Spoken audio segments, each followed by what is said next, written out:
5. The meeting is called to order at 6:30 p.m. Pledge of Allegiance will be led by Vice Mayor Chan. Everybody, please rise, face the flag, put your right hand over your heart, and repeat the words of the pledge with me. I pledge allegiance to the flag of the United States of America and to the republic for which it stands, one nation, under God, indivisible, with liberty and justice for all. Clerk, roll call, please. Mayor Menchaca? Here. Vice Mayor Chan? Here. Councilmember Ding? Here. Councilmember Herrera Avila? Present. Councilmember Wu? Here. Okay. Our closed session report, our city attorney will now give the closed session report from the special meeting held earlier tonight. Thank you, Honorable Mayor and council members. One item was considered by the council during closed session. That was potential litigation, one case. No reportable actions were taken by the council. We will now have some announcements from our chief city clerk. Tonight's meeting is live streamed on the city's online platforms. If you wish to address the city council during tonight's meeting, we request that you please complete a speaker's card and hand it to the clerk at this time. When speaking, please state your name for the record. Please note that interactions between the city council, city staff, and the public during meetings are subject to the city's rules of decorum. Approval of agenda order. Are there any objections to the agenda order? Hearing none, the agenda order is approved. Next item, please. Presentations. Contract Cities Association. Executive Director Marcel Rodarte will make the presentation.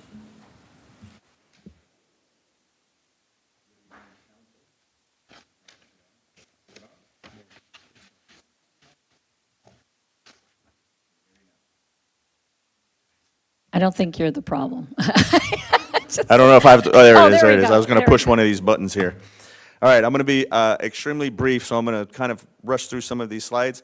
Good evening, my name is Marcel Rodarte. For those of you who don't know me, I am the Executive Director for the California Contract Cities Association.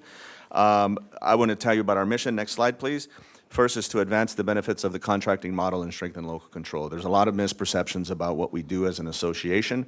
There's an association that you all are part of called the Independent Cities Association. We do represent cities that have their own police and fire departments.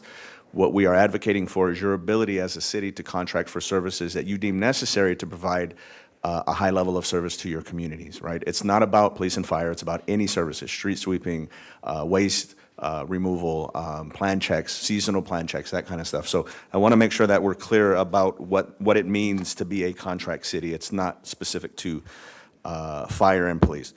Our purpose, next slide please, is to educate, advocate, network, collaborate, and serve as a liaison between local, county, and state governments. Next slide please. Some quick facts about the Contract Cities Association. We were established in 1957 to address issues relating to city contracts. Back then, it was specific to the sheriff's contract for those 42 of the 88 cities in LA County that contract with the Sheriff's Department. We are the second largest local government advocacy association in California, and we're focused primarily on issues that affect local control. There's a lot of bills coming down from Sacramento in the last several years that affect your ability to control what happens within your boundaries. So that's where we're focused. We have a full-time executive director, that's me, and staff. So we are available every day of the week. I am available every day of the week, including weekends and evenings. Obviously, I'm here. So next slide, please. Speaking just briefly about the association stability, we've had 3 executive directors in 68 plus years. I'm the 3rd. So when I was offered the position, I'm a former council member for the city of Norwalk. I knew what an important role this is, and it meant long-term viability to continue to support the association. We have a solid member base. We're at 80 members currently, and if you all decided to join our lovely association, it would be City 81. We're on a real push right now to bring in some new cities. We're going to talk to Gardena, Hawthorne, some of the traditional independent cities, because the more we go with in Sacramento, the louder our voice is. Again, 80 cities, we have more than 60 associate members, folks that you guys probably do business with.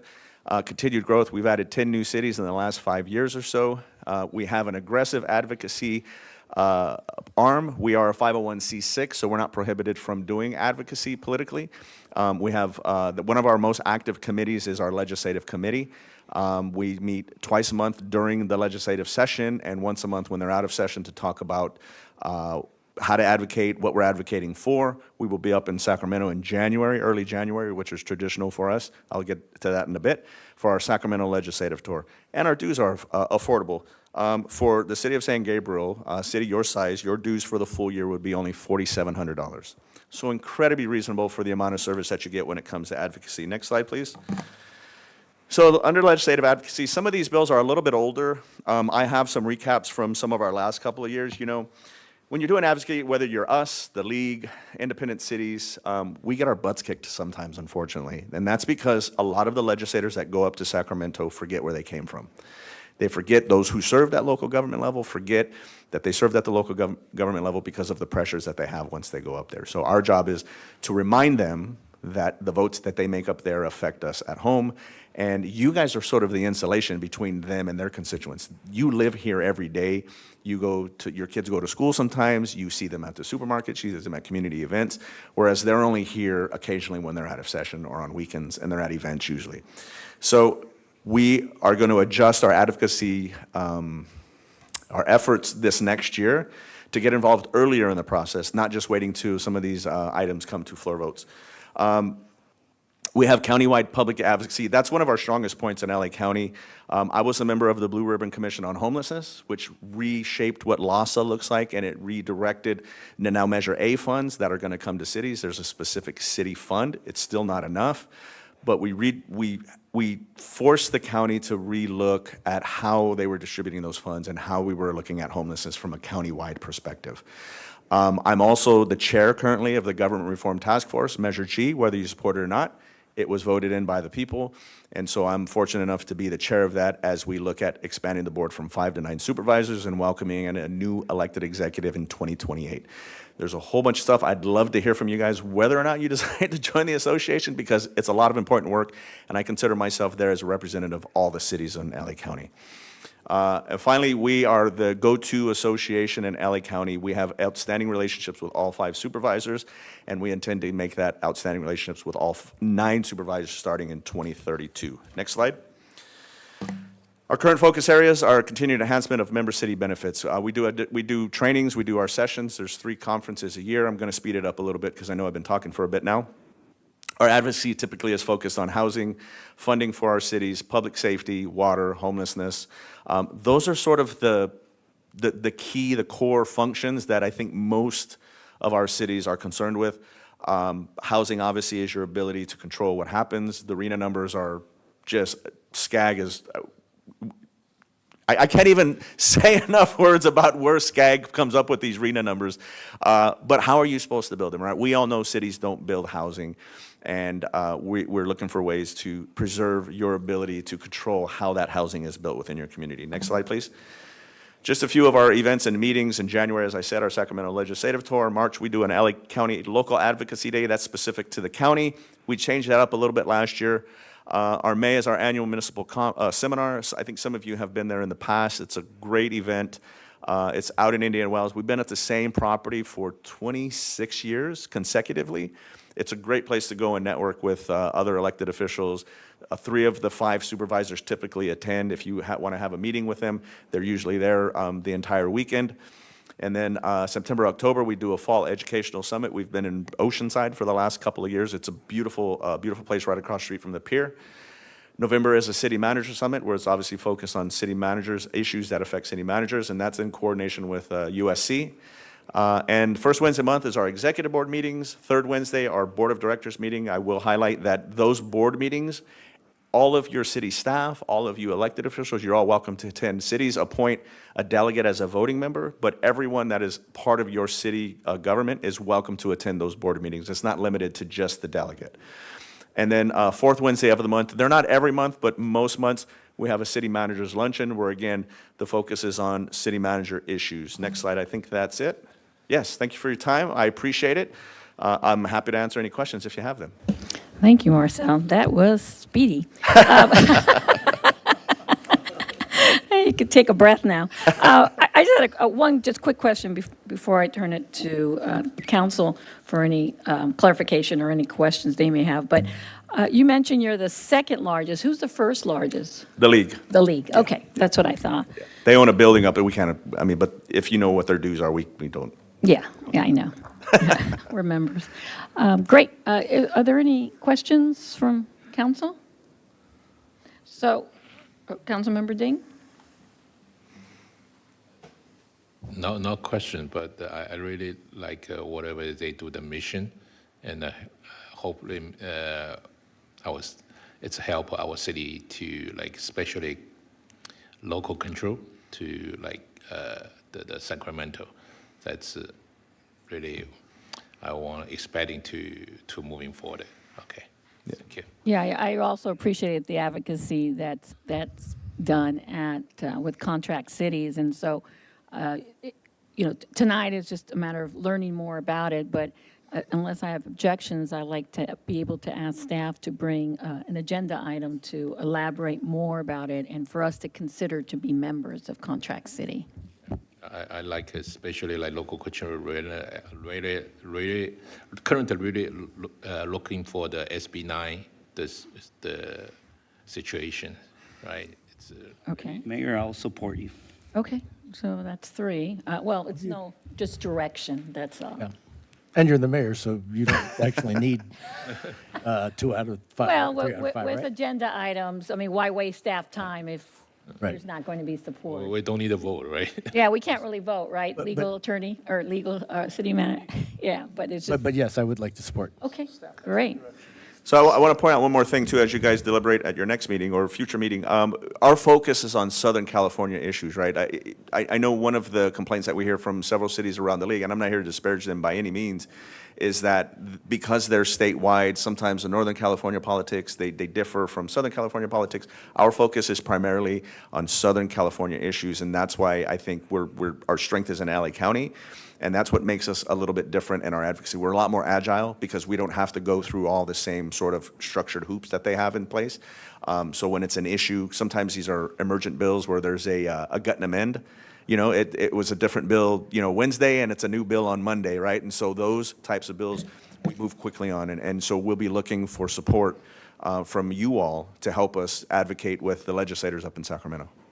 Thank you for that clarification. I know in the past we haven't been as involved, especially on the legislative side or the advocacy side. We've been kind of just waiting for things to happen, and I think this council wants to be a little more active in that area. So if this is one way of doing it, I'm hoping, we can, when we have a future meeting, those are the things I think we really need to flesh out is how can we be more active, because there is so much taking place and a lot of it is not benefiting our local cities. And RENA, well, that's been around for a long time, and yes, there's lots of adjectives we can use for these RENA numbers.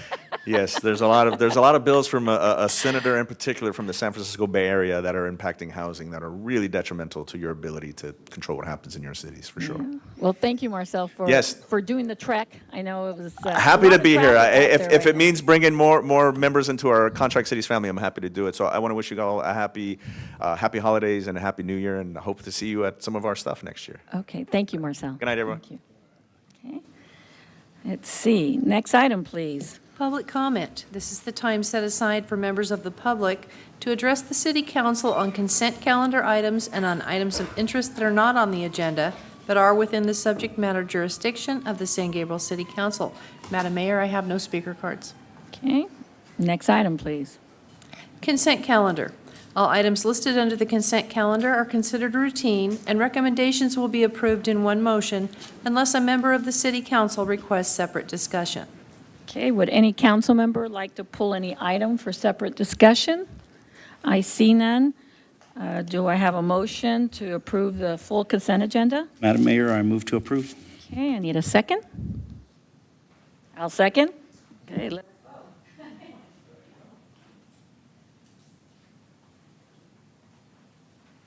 Motion passes by a vote of 5-0.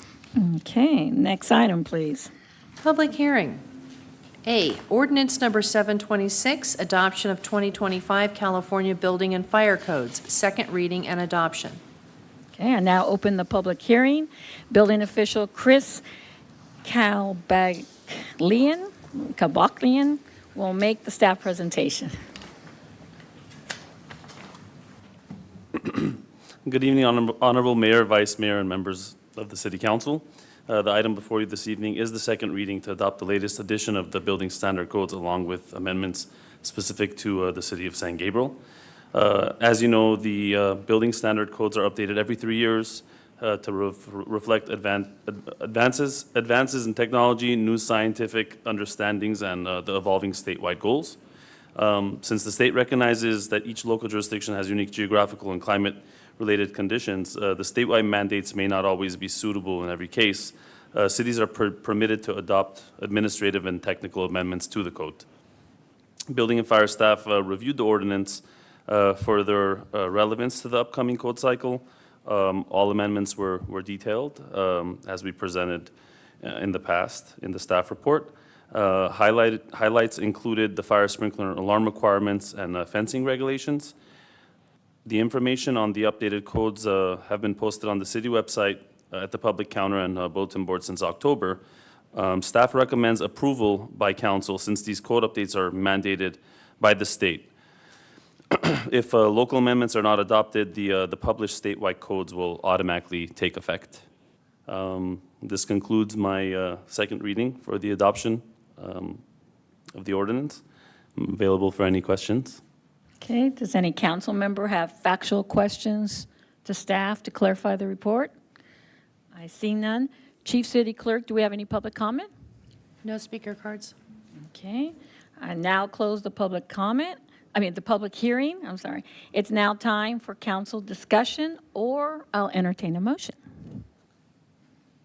I take a motion You, to approve. okay, we have a first, do I have a second? I'll second. Okay, please vote. Motion passes by a vote of 5-0. Next item, please.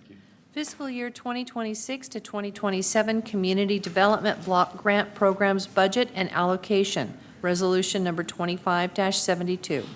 I now open the public hearing. Economic Development Manager Karen Coe will make the staff presentation.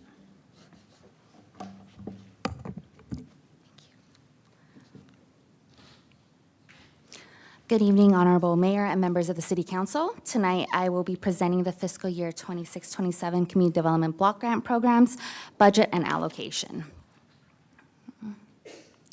The purpose of the Community Development Block Grant funds are to meet national objectives such as activities that benefit individuals or households to low to moderate income population. For the fiscal year 26-27, use of funds limited to spending no more than 50% of the public service projects, and at least 70% of all funds must benefit low to moderate income residents. For fiscal year 26-27, the approximate CDBG budget is $271,086. This reflects a $26,495 decrease from fiscal year 25-26. The CDBG budget will cover code enforcement, pedestrian ramp improvement program, graffiti removal program. For fiscal year 26-27, there will not be CDBG budget allocated towards the youth services program due to strict CDBG reporting requirements such as verifying citizenship or immigration status for every household member.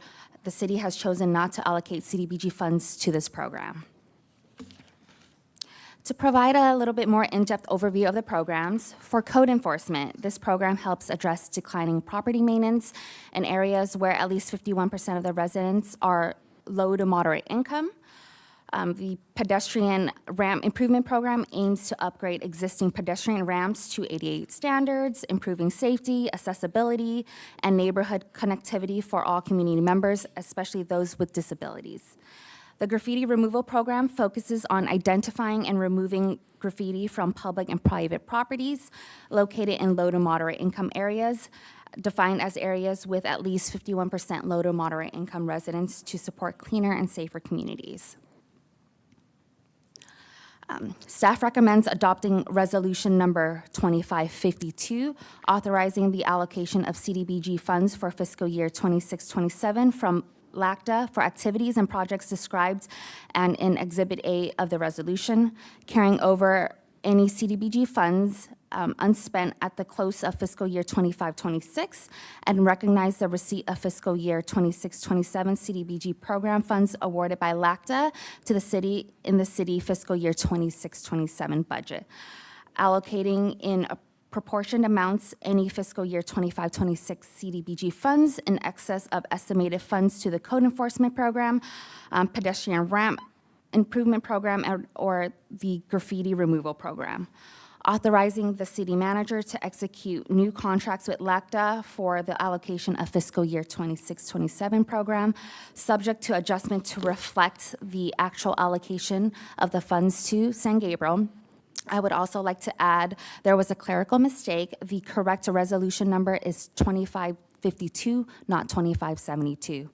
This concludes my presentation. We have Angela from Public Works and Rebecca from Community Services to answer any questions related to the department programs, and I'm also available to answer any questions related to the community development programs. Thank you. Thank you, Karen. Does any council member have factual questions to staff to clarify the report? I had one quick one. When you talked about youth services program that we're reducing by 28,000 because of the new requirements, I just want to make sure it's clear. We're still having youth service programs. We're just not going to use CDBG funds because of the immigration and other questions that are now being required. But we're using other funding, whether it's general fund or grants. Is that, Rebecca, I guess? We'll have Rebecca answer that question. Yeah. Good evening. Yes, we are still, we will still have the programs that we have. This funds are our after-school programs. We will still have those programs. We are considering whether or not we will begin a fee-based program. Currently, the programs are free, which for those of us that are parents, you know that that's pretty unusual to have a free program for after-school care. So we are looking into that. This fee base, would it be at different levels? So, you know, and also maybe low cost versus high cost? Because those fees really could add up, Yeah. especially for our families. We're definitely looking into that, seeing what other cities offer, seeing what other programs that the schools are offering, and looking into that, and still considering whether or not we will do that. But Okay, great. Thank you for clarifying. Are there any other council members with clarifying questions? So, Councilmember Ding? I remember during the pandemic, we have used the CDBG fund for the senior meal. So can we continue to do that or not? Yeah, one thing I know that Rebecca, we still have the senior meal program too, right? I'd be happy to answer that, Councilmember Ding and members of the council, because I'm had discussions with other city managers related specifically to the senior meals program. Mm-hmm. You'll recall that during COVID, we received a special allocation of CDBG funds that we earmarked for those senior meals programs. And as your excellent memory remembers, we were able to increase our usership from like 30 or 40 meals a day to well over 100 meals a day during those COVID times. The reason that we're recommending we take away the youth services program is the same as the senior meals program. The new administration in our federal government is requiring that we would gather information related to immigration status and income levels for everybody participating in the program, not just those who are receiving a reduced meal cost. And we feel like that will scare away a lot of people, even if they're here without any legal issues, or even if they're not low income, that filling out that paperwork will make people not want to come out. So we could absolutely use it for our senior meals program, but I don't believe that would be something that you would want to have after you hear from your constituents about what a pain in the butt that might be. So meaning we cannot use this fund to create a program, but if we use our different grant or different the like general fund, so we still can continue to do that. Absolutely, and we could use CDBG funds for it. I'm not saying that we can't. I think it's something that would create more hassle than what you're trying to solve. As you said, we could use general fund or other funds, but as of right now, the YWCA has been covering the demand for us, so we have not had to dip into our own funds for that. Okay, that's good to know. Thank you, Rebecca. Okay, any other factual questions? I see none. Chief City Clerk, do we have any public comment? No speaker cards, Mayor. Okay, I now close the public comment. It's now time for council discussion or a motion to approve as amended for the code. I forgot what the change. Resolution number. Yeah, the resolution number, which is, what was the correct? 2552, okay. 52, 2552. Okay, is there, Sure. I'll make a motion to pass the recommended actions. Yes, I can. okay, let's vote.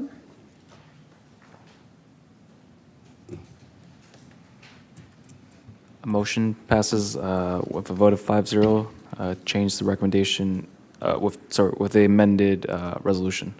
Okay, thank you. Next item?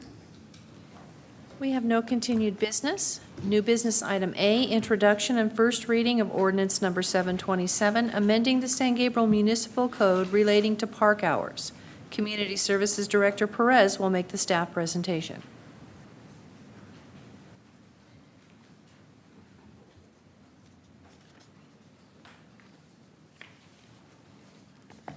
Good evening once again, Mayor and members of the City Council. Before you tonight is an item recommending a change in the municipal code. So the San Gabriel Municipal Code currently lists the hours for city-owned parks and playgrounds, including those playgrounds located at school parks, which in our case is Coolidge and Washington schools.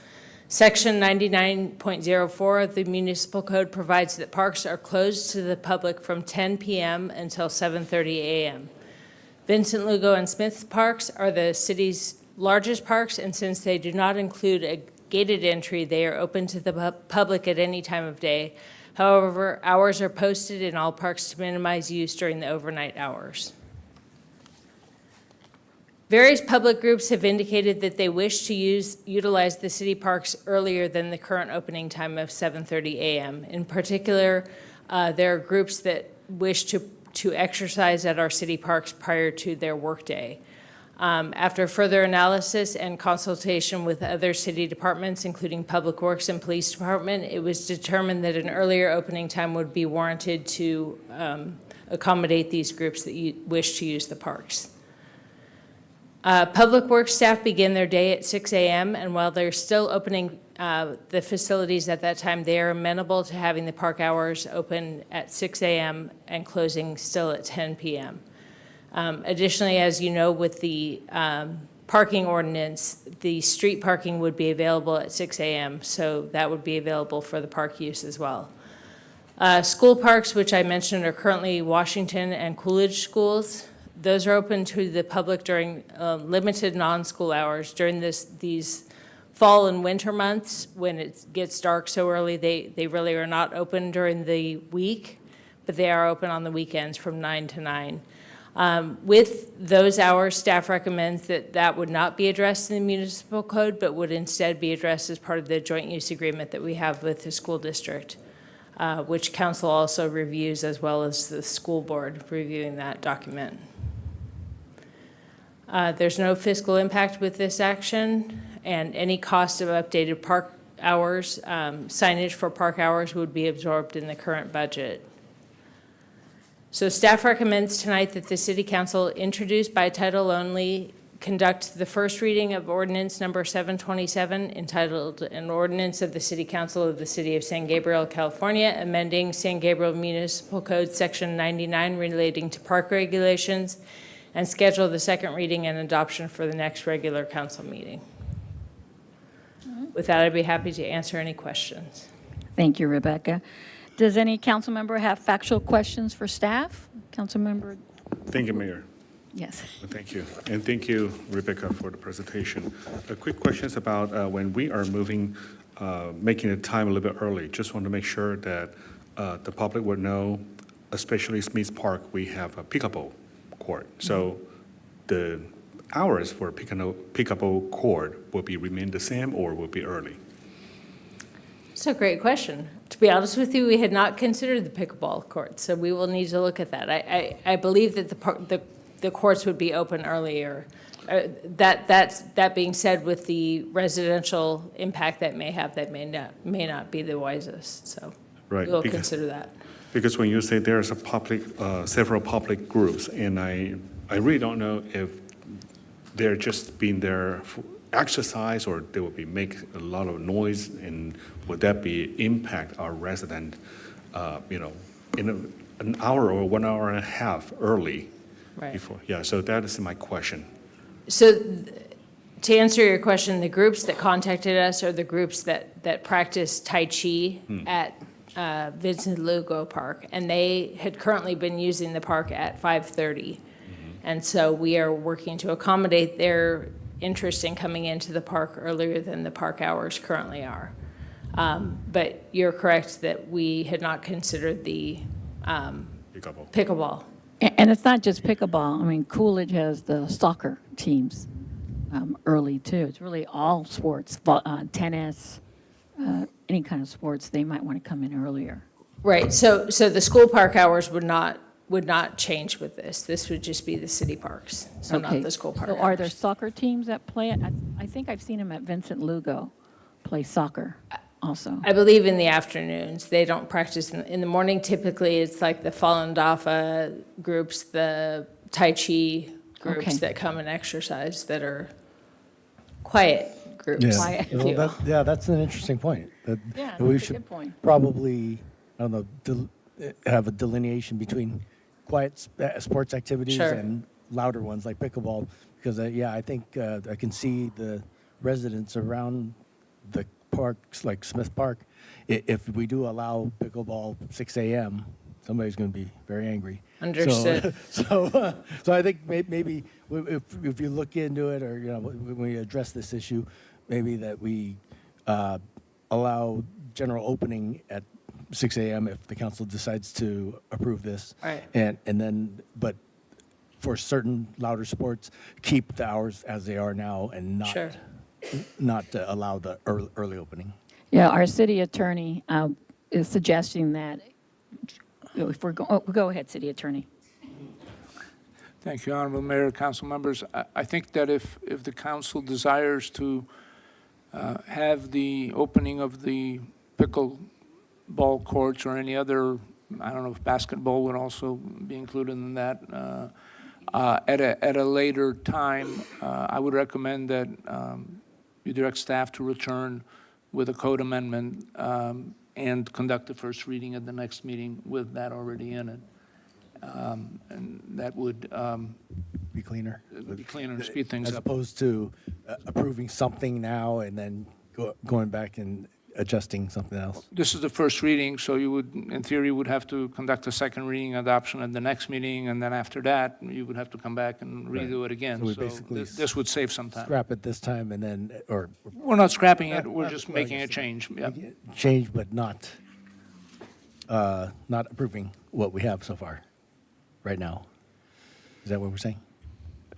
Yes, basically, if that's the direction of the council, staff could return at the next meeting with a first reading of an ordinance that would include whatever direction we receive from the council today. I see. Yeah, I think I would be amenable.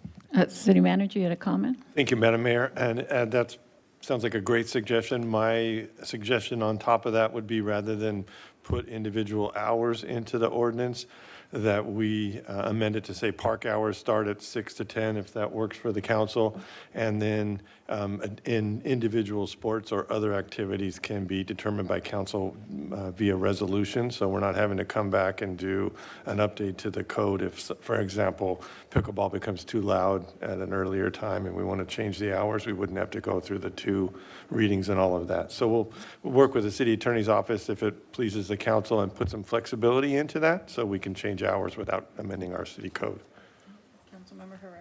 Yeah. Thank you, Mayor. My understanding, as it is right now, that pickleball doesn't get to play until 10, right? I think they have a earlier stop time. Is that correct, or am I misinterpreting I believe something? it's till 9 p.m. Right. So, at what time do they open the pickleball courts? Do we know?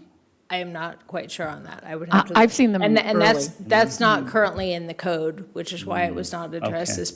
as part of this item either. Okay, Those hours are not currently in the code. okay. I just wanted to understand that part because it sounds like we do have a time where they can't play anymore. And it's different from the park closure time, but, okay, thank you.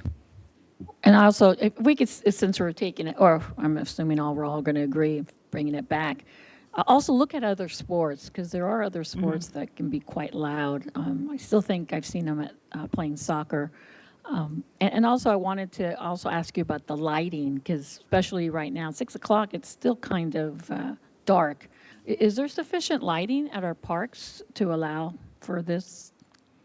Yes, there is sufficient lighting, and Okay. as I mentioned, the group that contacted us has been practicing their Tai Chi exercise at Lugo at 5:30.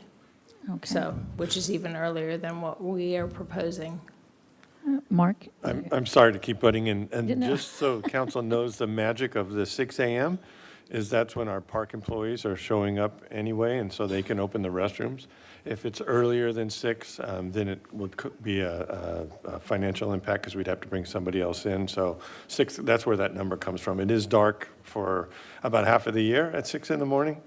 So if council wanted to, you could always do something like dawn to dusk, which is what other cities do, but that doesn't accommodate our folks who want to go prior to work. Yeah, I'm just asking for safety reasons, and so if we can program our lighting that is there, so it starts at 6, or do we have to add additional lighting? That's what my concern was.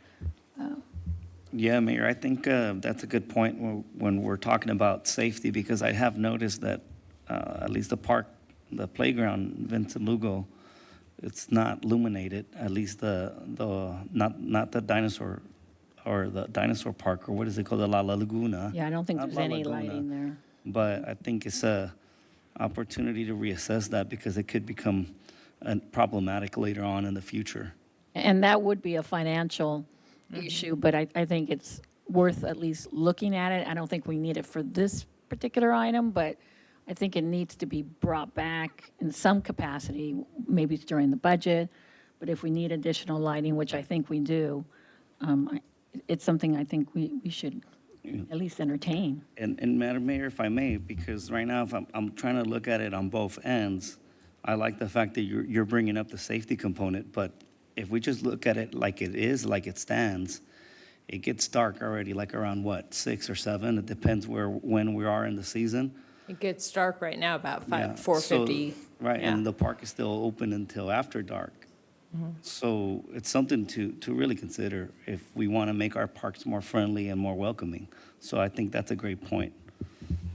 But I'm not sure if it'd be this agenda item or a different agenda item, because we're talking financial.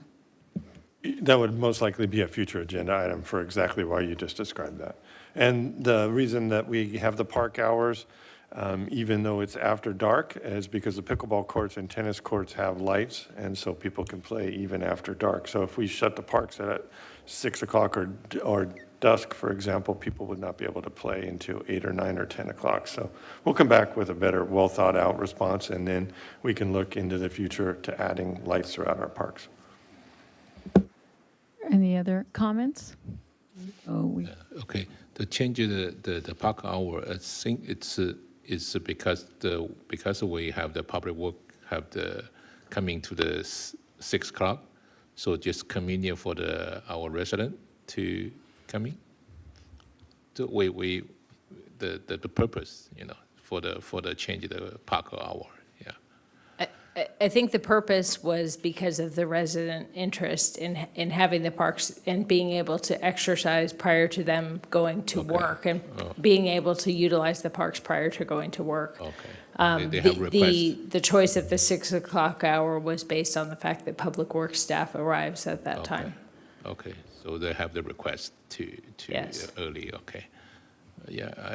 For the safety issue, it's maybe for the future, because we already have the until dark, like 10 o'clock. It's consistent already. But looks like we'll consider pickleball or another sports. Maybe we still, park hour, it's open early, but some, it's maybe make a noise, the sports, maybe we still keep the current, the schedule. Probably it's a good, should we put on this amendment or we don't need it? Yeah. No, we're going to bring it back, but it's going to be a separate item with regards to lighting. So today, no vote, just a Unless direction. someone really insists, but I don't Just- think just- any of us want to. Just a approve it. direction, right? So No, that's not our, even, well, direction to bring it back with the amendments as Okay. our city attorney okay, suggested. all right. Martin? Thank you, Honorable Mayor, Councilman. One more point. If there are any concerns about the proposed hours right now, this would be the time to discuss them and address them, so when it comes back before you.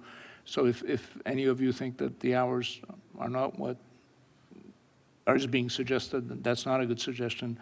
This would be the time to discuss it. I don't think there, oh, Councilmember Wu? Thank you, Mayor. Our parking enforcement during the nighttime, that is from 2 a.m. to 6 a.m. So if any of our residents, they park in a park, do they get penalized? Because they're parking, that is a time that they should have overnight parking. So if you do not have overnight parking, does that mean they will get a ticket? PD may need to address that, but I believe that is the case. I believe that actually some of these guests that were attending the park to do their early morning exercise were ticketed as well. So for those group, including the Tai Chi, performers, did they complain because they actually exercise, they use the park earlier time because they got a ticket, or because we give them a citation for using the park with the time that is not permitted? They were not given a citation for using the park. They were given a citation for For the parking. parking, I see, But the parking is associated with the park hours. right. So that is okay, I got it, thank you. That's another good point to kind of bring into the fold, the fact that how do these people, or how are they going to be able to exercise if they're going to get parking tickets? Well, with the change, sorry, Mark, if you were going to jump in, with the change in the park hours, the parking hours in the parking lot would also change. Okay. So they would change to 6 But they would a.m. get there, let's say, at 5:45 a.m. to start their 6 o'clock. They could still get a ticket. Presumably, Yeah. if If they're really PD is ticketing aggressive there, the between parking guys- 5:45 and 6. So it so could they would be. be notified of the park hours, and the park hours being 6 a.m. If that's what council decides, they would be notified of the park hours and also of the parking lot hours, as well as overnight parking. So if they wanted to park on the street earlier, they would have to have a parking permit. Yeah, I think we need to kind of work through this because that doesn't sound very friendly to our residents. We can work through this, and I know somebody listening from the outside thinks it's just probably terrible government, and we can just tell our parking enforcement people that the people who are there for Tai Chi or other good reasons, just to leave them alone.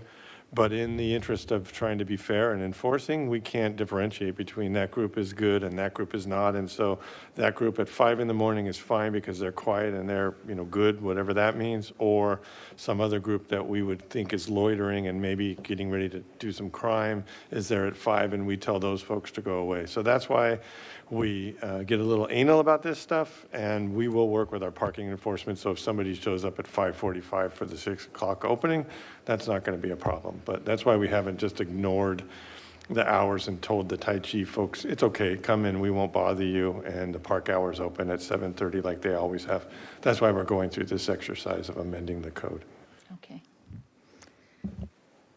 Yeah, Councilmember Ding? Yeah, because the council member would bring up, so just want to clarify, for the overnight parking, it's from 2 o'clock p.m. to, 2 o'clock a.m. to the 6 a.m., right? That's current. So that's meaning if they waste park hours on the 6 a.m., they should be parking after 6 a.m., right? It's a no 1 minute exception, right? Okay. All right. But the city manager's saying the parking enforcement group will work with for that group to make sure that doesn't happen. And was there something else you wanted to speak up on another issue, Mark? No? Okay. Yeah. Okay, so I think we'll take it back, and you can bring it back. And we'll bring in Public Works, too, regarding the lighting and what is that going to look like and the cost involved. So, okay. So maybe I still, if we change the park hour, maybe the public will still can put on some sign to warning, say, hey, you can. Well, we'll let staff bring Yeah, back some yeah, ideas yeah. on So- that so- part. So that's why I add on this element. Yeah, no, thank you. Yeah, okay, thank you. Councilmember. Okay, next item. Draft three-year Economic Development Action Plan, Resolution Number 25-49. Economic Development Manager Karen Coe will make the staff presentation.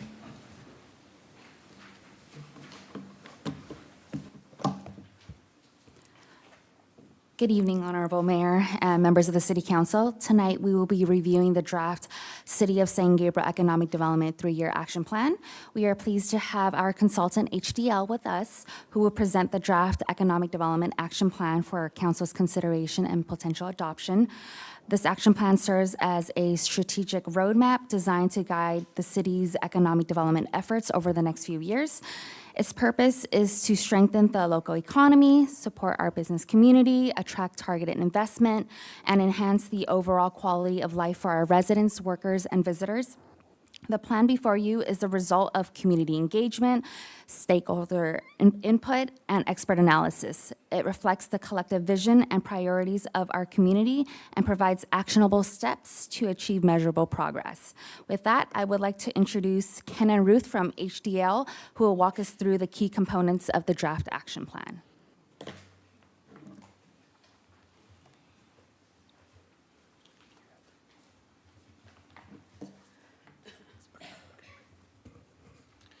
Good evening, Mayor, City Council, and staff. I think we've met with all of you during the process, so it's nice to see you again. And so we would like to just spend a few minutes and walk you through the plan that we have put together. As your staff has indicated, this is a 3-year economic development action plan. So this is kind of the executive summary. Some of the analysis that we went through was that we've identified that the city of San Gabriel is really a community that's very rooted in rich culture and heritage and entrepreneurial vitality. So that's a real cornerstone and a positive attribute for the community. But the city also faces a number of challenges that are very common to built-out communities, especially ones of your size. There's limited land availability for new retail. There's retail leakage. A lot of your residents are shopping outside of your community because there are some goods and services that are not available to them within San Gabriel. And that creates this competition with other neighboring communities. So this Economic Development Action Plan provides really a strategic framework to guide the city's growth over the next 3 years by aligning the community priorities that we identified when we met with the different focus groups that we talked to and what the staff's priorities are for your retail community, with aligning them with the market realities and actionable strategies. And I think that's a real key element. Is oftentimes some of your residents in your community may have unrealistic expectations as far as what retail could be available in the community. And so that I think a real key component is to match those, like I said, the realities with the expectations. We've identified a couple of key areas. So as far as economic vitality, again, the city currently has a very strong regional identity as a dining destination, especially with Asian dining establishments in the community, which is a real positive. You have a lot of people coming from outside of your community who are dining in your community. You have a fairly diverse small business base, especially in your historic downtown area. And we want to help the city to identify ways to attract businesses to match what the community's expectations and needs are. And again, as I mentioned, you have a very strong cultural and historic asset especially in your historic mission district, and you have opportunities to bring in people from outside of the region to take advantage of those opportunities. Some of your challenges, though, are, as I mentioned, this retail leakage, especially in apparel, general merchandise, and entertainment sectors that you don't have a lot of those opportunities currently in the city, so a lot of your residents are going outside of your community to take advantage of those opportunities. And there are opportunities to expand retail diversity, but you also have limited space and vacancies, so that's a challenge. So when we looked at some of the market analytics, we look at what are some of the key factors, again, that San Gabriel has to help sustain your existing businesses, because that's one of the things that you want to do is to make sure that your existing businesses thrive and generate new economic development opportunities. So you have a commercial landscape that's characterized by a pretty vibrant mix of small-scale businesses, but not a lot of large businesses. And there's also a lot of ethnic specialty stores and family-owned restaurants, which is also an advantage. Again, the historic Mission District serves as the center's or the city's cultural anchor and historic core. Your Valley Boulevard corridor functions pretty much as your regional hub. That's where a lot of your hotels are and some of your grocery stores and some of the other larger restaurants, and those can be regional draws. We've identified that the Latunas Drive corridor is an emerging area that has a lot of potential for reinvestment and some potential for mixed-use development. So one of the things that we wanted to make sure that we identified is, why should a city really take a role in economic development? And it's really important that the city interacts with the business community to help retain the existing businesses, help to attract new businesses into the area, but also doing it in a managed way so that you can manage the expectations, as I mentioned, to establish appropriate land use guidelines that will encourage the types of businesses that you want to attract, and then also to confirm, what is the trade area demand. Your trade area is not just the city of San Gabriel, but it's actually the people who are driving on the freeways around you, the communities around you. You want to try and draw them into your community and provide some of the retail amenities that would attract them. This also involves working with the property owners and the property managers of the various centers and the downtown area, and also the real estate brokers. We want to make sure that the city is engaged with those individuals so that we understand what their needs and wants are, and so that they can align with what the city's goals and objectives are. So I think, we provide in the report some market analytics, which gives you some information that you can take out to your business community and also to retailers that you might want to attract, and to show them what the positive attributes that the city has to offer. And so again, communication with the stakeholders in the community is very important, and we want to make sure that you share the possibilities with new tenants and also your existing tenants.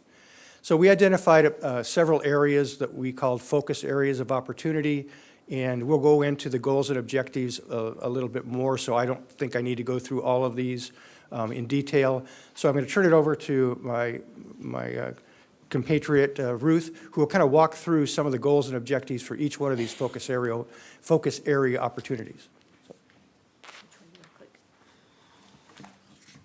Got it. A little shorter. Good evening, Mayor, members of the City Council. Thank you for having us tonight. And we're going to go through these. I'm going to go through them kind of quickly, but Karen will give everybody an opportunity at the end to ask questions or any clarifications that you might have tonight. So the first focus area, of course, is the Historic Mission District. This area, as Ken said earlier, is the cultural heart of the city and is, of course, unique to the surrounding communities. So one of the goals is to strengthen the district's identity as a local and regional destination. The city should also encourage adaptive reuse, repurposing existing buildings in a creative way that would attract new retailers while preserving the character of your community. Of course, improving walkability, signage, and parking should be a priority to support visitors, both visitors and businesses. The Mission Playhouse is also is a major asset to your community as well. And we would encourage the city to work with the Mission to leverage its visibility to help draw more visitors to the area. And the city should also consider programming and marketing improvements with events like tours and dining experiences and other community events that draw people into the area. And lastly, to broaden the retail and dining mix, right, while working closely with the Mission and the area to strengthen the area and, of course, drive tourism. The second focus area is the Valley Boulevard and San Gabriel Boulevard corridors. So Valley and San Gabriel Boulevards serve as the city's major retail corridors with strong anchors and visibility. There's an opportunity to elevate these areas into premier regional destinations for dining and shopping. Improvements in walkability, pedestrian safety, and visual appeal are needed to enhance the customer experience. The city can play a larger role in working with property owners and the local real estate brokers to create a tenant mix and that would work well in the community while supporting reinvestment in some of the other aging properties that have been difficult to lease. Another area would be to develop a list of vacancies in a database and use that for targeted recruitment and help attract tenants that would fit those specific sizes of the vacancies that you have. And it just helps if you have the list in front of you, you can, when you approach a retailer, say, we've got this space, and this space, and it helps give them kind of a sense of where they would fit in. And of course, there's always a need to support food-focused clusters. Restaurants like to be next to restaurants and bars, and upgrade of any of the aesthetics visually that will help these corridors thrive amid retail competition that you have from your surrounding communities. The third area of our focus is the Las Tunas corridor. And we saw this as more to support local serving uses. And so encouraging development that meets the daily needs surrounding the neighborhoods, such as health services, small-scale retail, and wellness providers.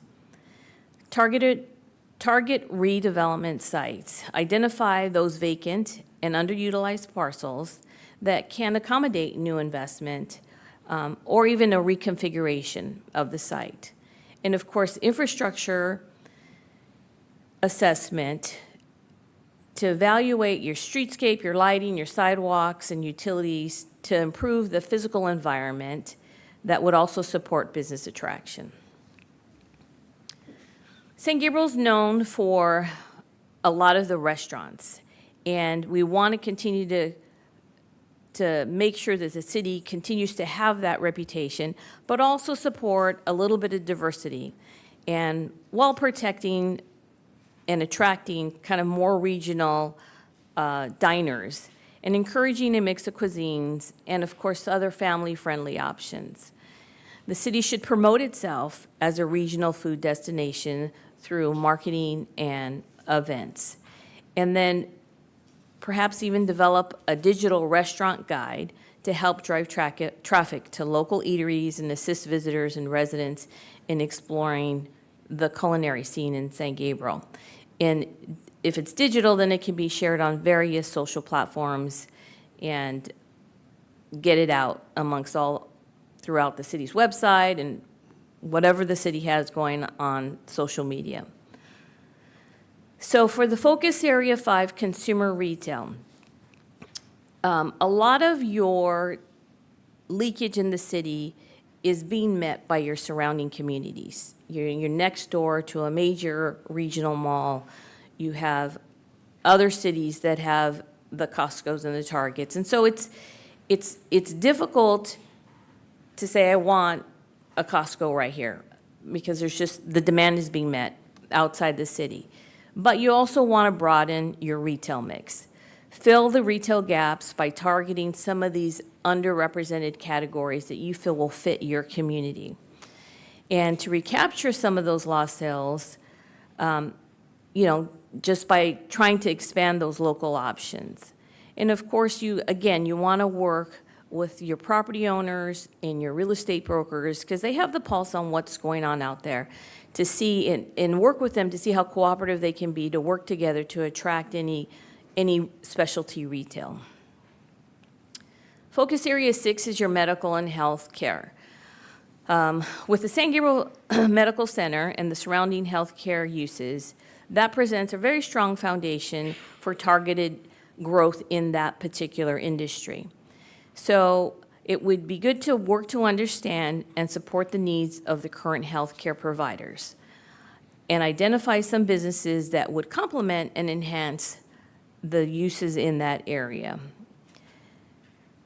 And then, of course, work to attract some of those complementary uses. And whether it's urgent care, labs, wellness-focused retail, to strengthen your medical corridor. And of course, encourage partnerships, again, with the property owners and the brokers to fill some of those vacancies for that specialty retail in your medical corridor. So for Focus Area 7, City Community Identity, we found that San Gabriel lacks a strong, recognizable brand. And so this would call to establish a unifying message to elevate your image. With so many competing cities in the area, San Gabriel has its own unique mix, and you want to be able to highlight that. And of course, strengthening tourism is one of the keys to leverage your historic and cultural assets, especially with the mission, to work to attract more visitors to the area. Work to create a marketing campaign, working with your partners throughout the community to create a promotional strategy. And of course, wayfinding signs. Signage is always very helpful, so people have a sense of where they are, where they need to go, where they're going to park. Always makes things attractive to visitors. And then, of course, last is City Hall. So, of course, the city needs to also be very active when it comes to supporting the business activities. And not that you aren't, but we just want to confirm that, you can be more business-friendly with improved communication and some of your internal processes. And of course, there's always an opportunity to enhance how the city engages with the business community, and of course, streamline the permit process. Nobody wants to wait for a permit, but the reality is we have processes that we have to do. How do we make them a little more business-friendly? Of course, if there's any zoning review that needs to be examined, especially in some of the key commercial areas, to ensure regulations aren't acting or holding up some desired development. And of course, public transportation.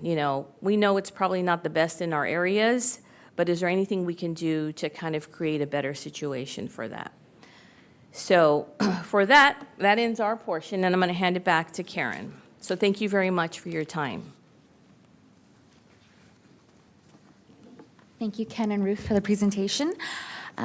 So if approved, next steps would include prioritizing the recommended action items, develop an implementation timeline where staff translates the plan strategies into clear timeline with milestones, conduct community and stakeholder outreach, such as working with business groups, property owners, and community partners to implement programs, launch a priority initiatives such as early action items like business attraction efforts and building relationships with key property owners and brokers, and staff piloting select programs before scaling them citywide, integrate with other city plans and policies like updating future development opportunities into the updates of the general plan, ensuring consistency across departments and long-term strategies, and scheduling progress updates to city councils, possibly on an annual basis. Furthermore, staff recommends that City Council adopt a resolution number 2549 approving the 3-year Economic Development Action Plan, with the resolution corrected to remove the last whereas clause as it was a clerical error. With that, this concludes the presentation. Thank you. Thank you, Karen and HDL, for the presentation. Much appreciated. Just seems like a lot for 3 years. I mean, this looks like a much longer action plan realistically, but we'll stay with 3 years, I guess, at this point. Are there any council members that have factual questions for staff? Councilmember Wu. Well, thank you, Mayor. And thank you, Karen, for the, and also the HDL for the report. My question is, I understand this is like a 3 years action plan. So what about after 3 years? Reevaluate if we need to add more action items. I mean, there is no guarantee that we will be able to fulfill every action item, so we will have to look into prioritizing, seeing what is feasible. And maybe this might be a little bit longer than 3 years, but we will definitely reevaluate and see, what the market trends are and seeing if we need to make some changes from then. I see. So if this is a really great report that will it shows the data about the different corridor, including Valley, Las Tunas, San Gabriel. So let's say for San Gabriel Boulevard corridor, based on the HDL's experience, if we would consider for long run that we would like to have like a business improvement district, what this plan that can be helpful that we are able to make our Valley Boulevard become a BID district? I think, okay, sorry. I'll leave it to Ruth. So a business improvement district you can do it. It takes a lot of time, it takes a lot of effort. It's a real sales pitch because you're asking your property owners to tax themselves to create a fund that will again be spent in a specific targeted area. So, and San Gabriel Boulevard is a pretty large stretch. So we would suggest that you start with a specific area. Pick a smaller area where you think you have a little cohesive group of retailers and property owners that may want, as opposed to trying to do the whole boulevard to see if it works. It's a long process, but it's very doable. It is, yeah, because when we are adopting the 3 years action plan, I would like to make sure the 3 years is not only equal to 36 months, they will be equal long run for our future development. So for the San Gabriel Boulevard corridor, that I noticed that we do have a lot of vacancy. And you mentioned about, change the use of the retail. Can you more specific that what type, make an example, what you think that we can just do better on the San Gabriel Boulevard that so far we have many offices. According to the CoStar, the data I have here right now that we have at least 7 locations is for lease. And one of the largest projects, which is we call the Plaza, the Pacific Plaza, that consists of 37,000 square feet only for this projects and for retail, restaurant, and supermarket. So when you are talking about that, we are the food city, we're famous with this, and what do you think that other business that will be really attractive to vitalize the San Gabriel Boulevard? You have to go out and try to find some of those. You could probably try to bring in other restaurant uses. With a building that size, it might be, some restaurants like to be clustered with different types of restaurants. So in a space that size, you may have to go after several if you decide you want a restaurant use there. But you want to be able to, like if you decided to put office there, then you lose some of that pedestrian-oriented feel depending on which particular block you're at. So you have to be careful on how you decide. And I don't even know if office is allowed in that area per your zoning code, but it's possible. But that's a large space, and there's not a lot of restaurants or retailers that will take up something that size today. I see. And also for the medical building and spaces, then I noticed that currently in City of St. Gabriel, we have 3 spots that is available for lease, that is for medical use. So what is your, I mean, can you just a little bit, and, just make a little bit more, particular items that what we can be better use of the medical offices, or the use of how we can make that a little bit different and more profitable for the medical industry? So of course, a lot of the doctors, the private practices are being sold by our hospital groups.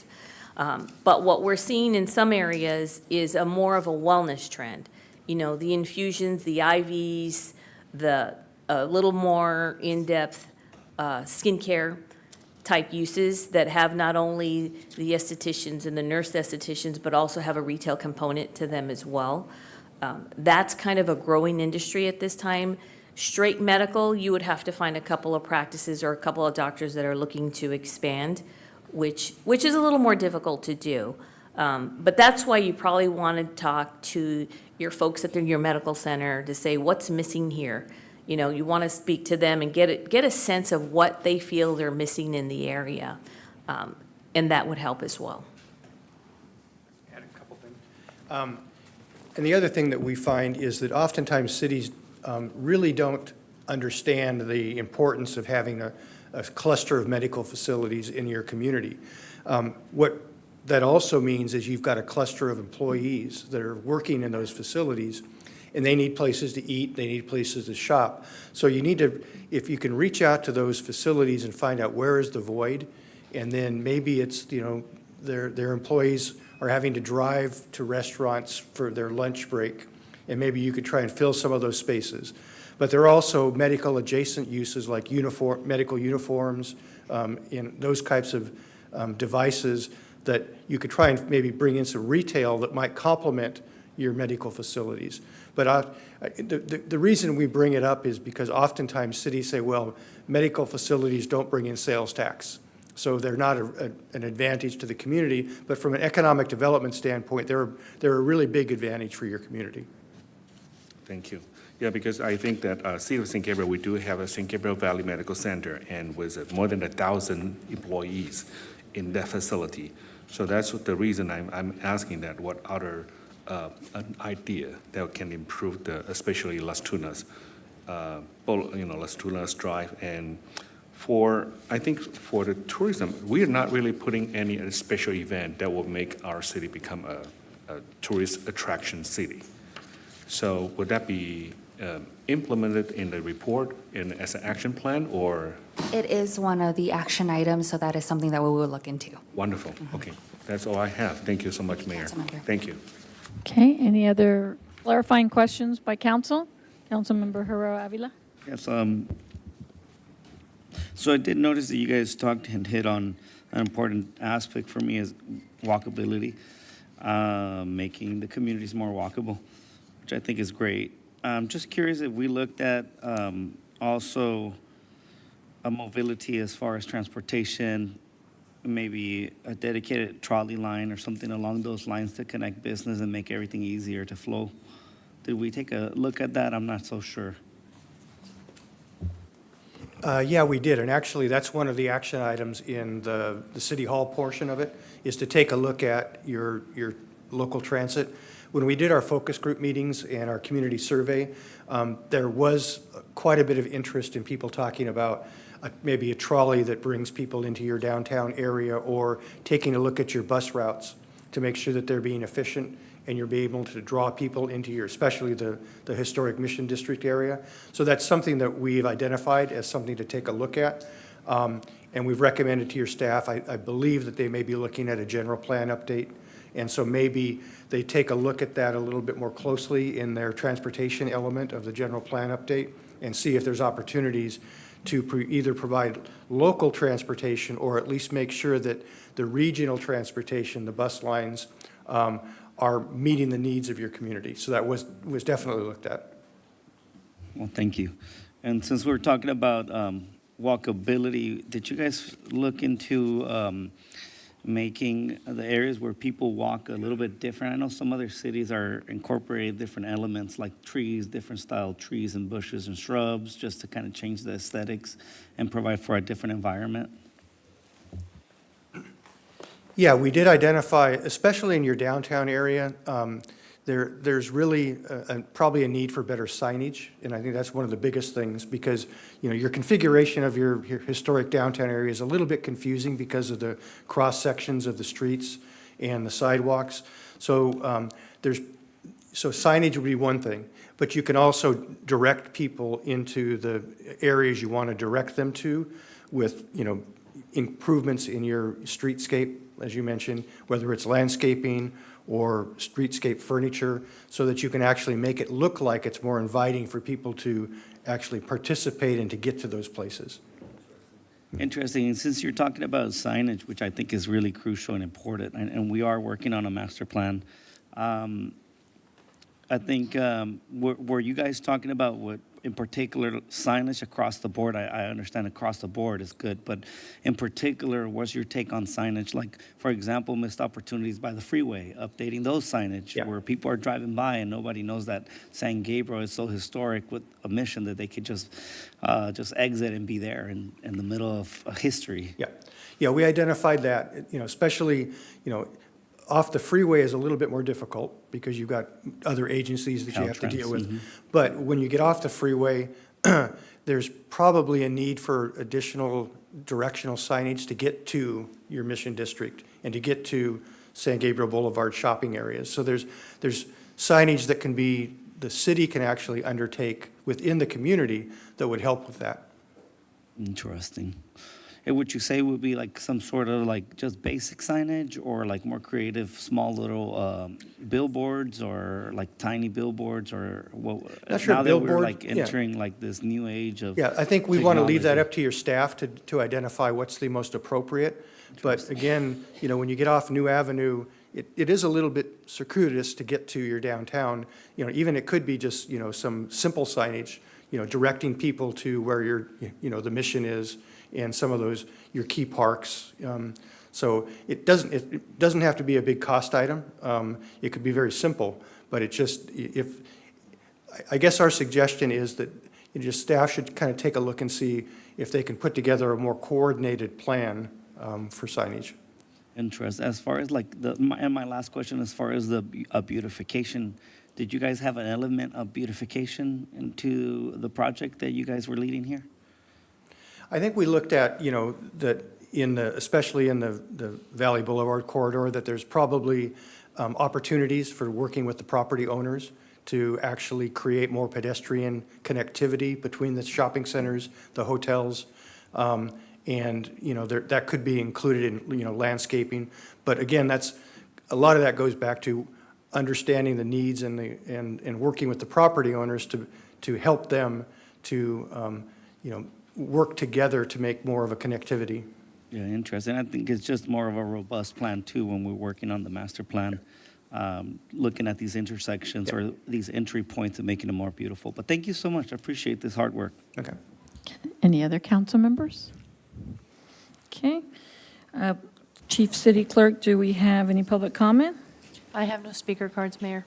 Okay. So now it's time for council discussion.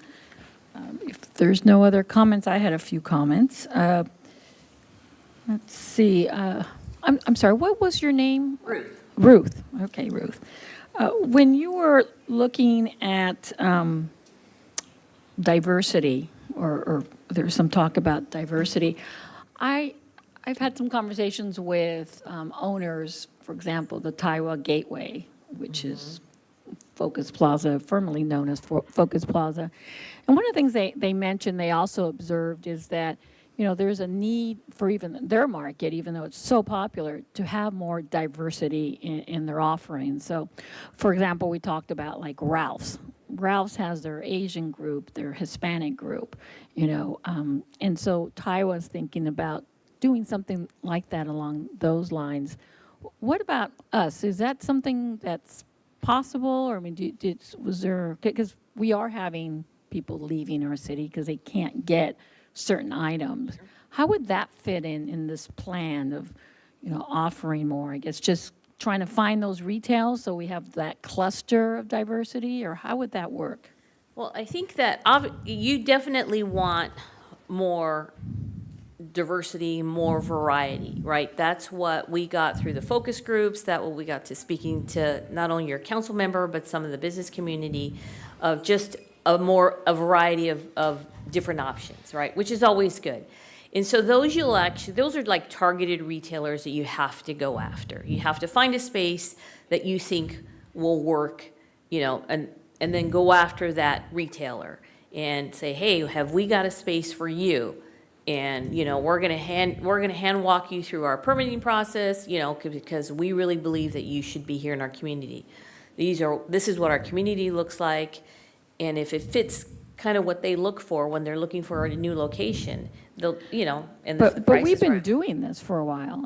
I've been here since 2017, and I know our staff, although it's gone through, changes, they've done that. And it Yep. just, the studies, the demographics, whatever you want to call it, just hasn't been able to bring that in. And so, what more can we do? Are there incentives that we can give, to bring them in? I think staff has done what they can. How is this going to be any different from what they've been working on since, 10 years now, trying to bring that? It's a process. Many of us have done it for years, and a lot of it is hit and miss, right? We've been missing, I think. Well, but it's also a continuous effort. Yeah. And I know you have a very limited staff, and I know the budget's probably very limited. As former local government employees, we understand the realities of trying to make all this happen at once. But just having to kind of elevate the city of San Gabriel, perhaps sending your staff to the International Conference of Shopping Centers. And we do Let that every people year. know, hey, Yeah, San Gabriel's every year here we and do we're that. open for business. You got to keep doing it. It has to be consistent. And like, wow, San Gabriel's really recruiting. You're not like the city of Ontario, who has just miles and miles of land and, And an airport. we're just going to plunk a new arena here. The San Gabriel Valley isn't built like that, right? So every city has to hustle. You're competing with the city of Arcadia, right? So you're not going to get a lot of those retailers, but you can find complementary uses. And that's where your real estate brokers, especially your retail real estate brokers, because they understand the market, they understand the area.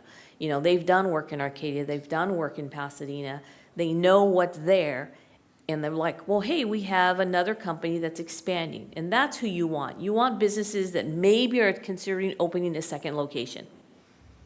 And So attract would them. you kind of touched upon something I was kind of leading towards, but you picked it up right away, the fact that we are so limited in staff. So to implement this 3-year plan, I just feel like we may need more of a dedicated source to kind of, like you said, just keep pounding on this. Because, for example, the trolley that was mentioned earlier, that's been mentioned since my school board days. Back in 2005, we talked about that, and nothing's happened on the school board as well as the city side, because we are so small. There is a lot of overlap there. And so in this plan, it's a great plan. Agreed. But I just feel like we need more staff. Have you seen that? Because 100%. yeah, so 100%. so really this plan, even if we approve it, there has to be an element of more bodies, at some level to implement. Vice Mayor seems very excited about that right now. No, I totally agree with you. But so we know what the plan is. We know what we need to do. The difficulty is just, how do you do that? Yeah. And how do you actually get it done so that we have the results we want? And so Exactly. it's Yeah, the difficult that's part. why I'm just trying to be And- realistic and Right. And thank you guys for a great report. And, I think you hit on the right points. And so we know what our job is now, but it's just how to actually get it from the paper to get it done. So. And I don't think that's really here. It's like, okay, our staff has to hustle. We need to do, X, Y, Z. But is there an element here that talks about staffing. It's probably outside of the scope that we are paying you for, but I just think there needs to be an evaluation of what we have right now and what can be done. Because something, again, in my mind, I'm thinking, most of the cities that I travel a lot, and every city I go to, I always do a food tour. And it's so, that's how you really get to understand, what the heart of any city is, those food tours. I would love for us to do that here. But again, who's going to do it? I can host. I'm a foodie, I can host. You volunteer, but a food service. tour would tap into, Valley and Las Tunas and all that, but, it's hard because you have to be transported. So back to the trolley or the van or whatever you want to call it. I guess we could do a walking tour of just the Mission District. We can limit it there, but we need staffing to oversee it because I don't think asking for somebody outside of the city, it's hard. It gets tricky. They might have a certain bent to it, and I don't want it to be cost prohibitive either, where really no one wants to participate because it gets so expensive. But I'm thinking like a food tour or a tour of some sort of San Gabriel. I think that would be helpful. But we're back to staffing. So, I agree with all this. It's just, is it really going to get done? Is it going to be another plan that just gets on the shelf and never gets executed? So I know tonight it's just about the plan, Mark, but I'm trying to, and Right. again, it's probably another agenda item, just add on to, to, the to staff. But I think that's, if we're really serious about it, I think, and I don't know, I think you two are the master plan people, right? You're on the committee. Yeah. So- I don't know, maybe that's part of the discussion, maybe not, but I think we really need to kind of reevaluate, because we've been reevaluating a lot of our departments, starting with public safety, but we haven't, I don't think we've ever really done a true evaluation of our economic development, and that's probably the area that, Public Works took care of those problems, I think. But, with our PCI being so high now. But our economic development, I think, has been the same since I can remember. I don't think it's changed. So if we really want to make these changes, then I think we need to evaluate our economic development department and say, okay, what more do we need? And I know we have a new director, a fresh eye, but I don't think you need a lot of fresh eyes to know that what we have is not enough.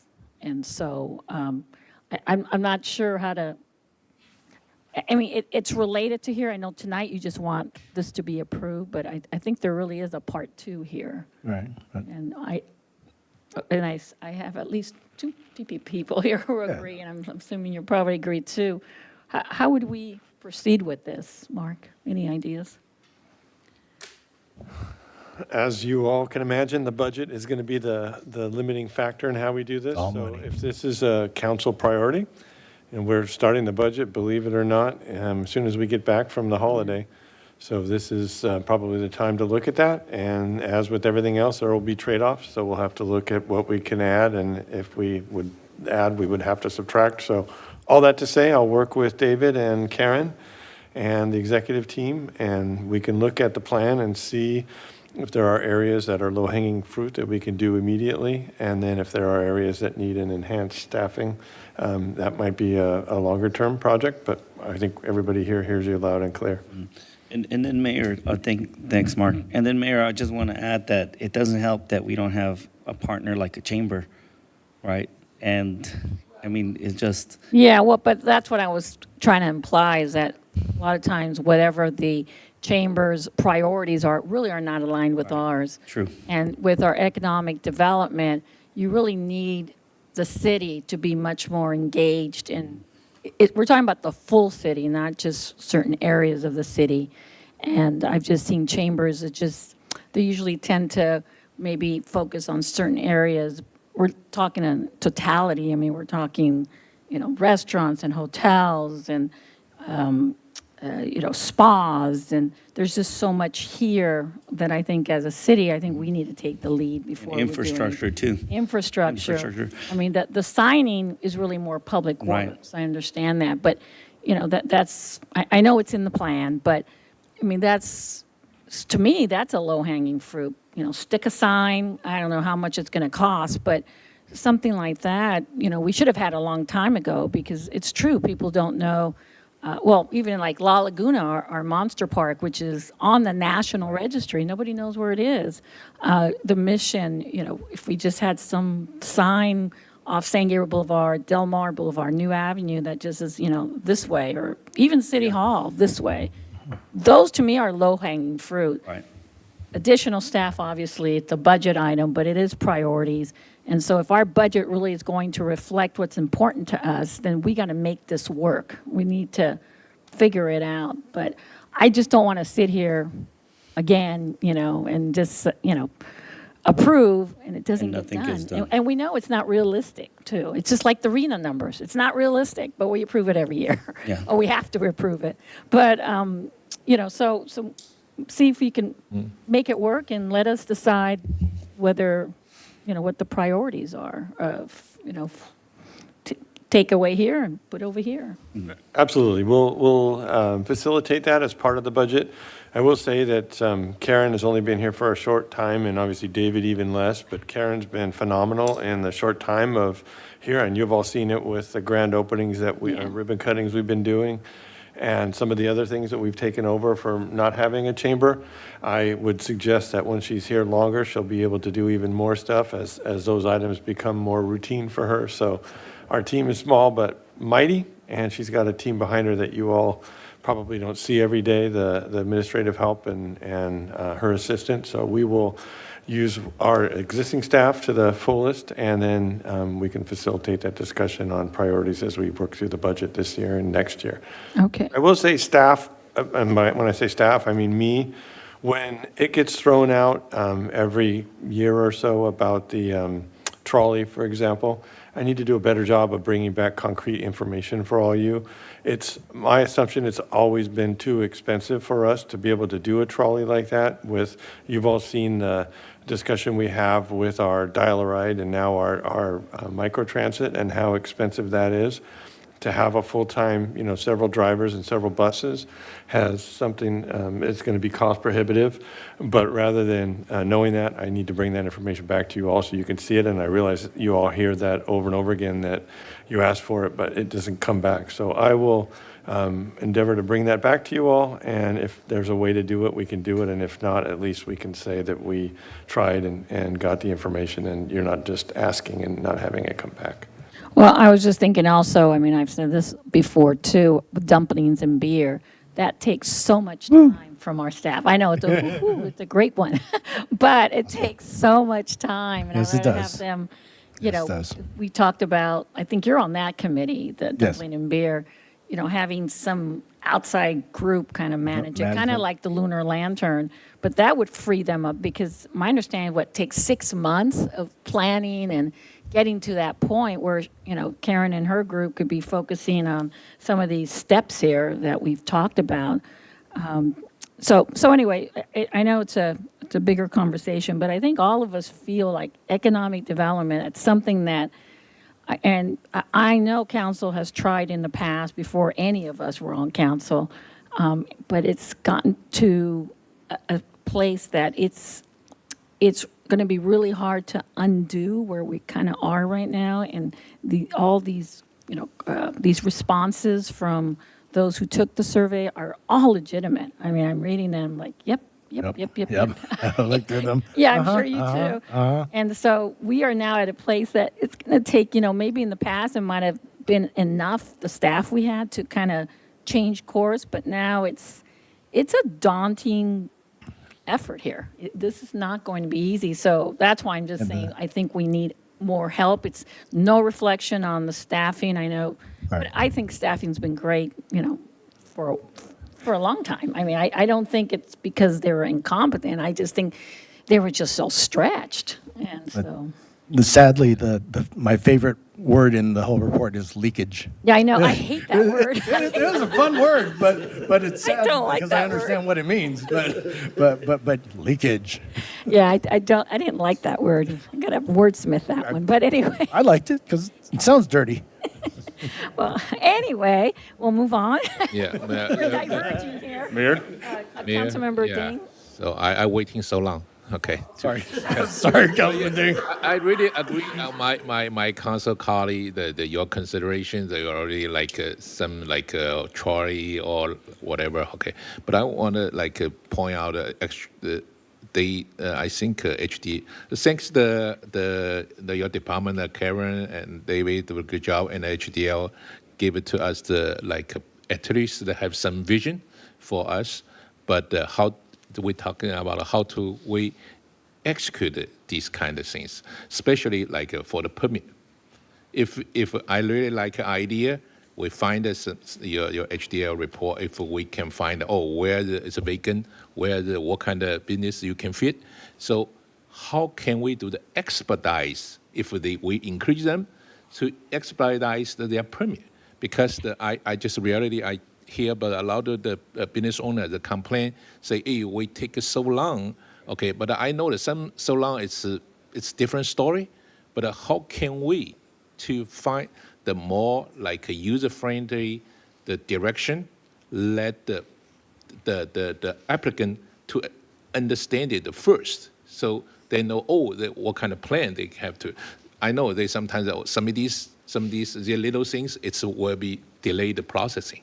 So if they know how to have the bigger the vision, what's the best plan, they can submit it. So expedite will be for them to have the new business. Otherwise, because if we say we help the permit, so I suggest if we bring back, should be put on this element too, how to we compare with the regular the permit. So if they find a vacant spot, we try more like a timeline to fix it. Councilmember Ding, that is something that we can reevaluate on our department's end to make sure that we streamline the permitting process as much as possible. I'm sure it is streamlined, but depending on the type of businesses that we're dealing with, some of the issues, that's just more for us to reevaluate to see is expediting an option for the businesses, or but we also have to consider staffing as well. Yeah, I know the staff, but if staff can find like some the SOP like a processing, it's a simple, easy one. So What is SOP? Standard operating procedure? Oh, Yeah. I believe we do have that on the website. Yeah, I know. Thank you, Vice Mayor. Very good. Good job. Okay, yeah. But- So that's my reflect. Okay, and then will be encourage the business owner to have really know our city. It's the business friendly. So- Councilmember Ding, I believe we do have a step-by-step process that's available on our website, but we'll make sure to, promote that a little bit more and, let our business community know that that's available for them. If we need to reevaluate what the process is, or if we need to simplify it, we will do so. Yeah, I know, understand it, that you have processing, but I just tell the reality. Sometimes the new people, new applicant, are not really familiar. So how can we, the staff, spend the staff of the time to help them to say, hey, this is very important. That point is very important. You should be beware to submit it when you submit the application. That's really help.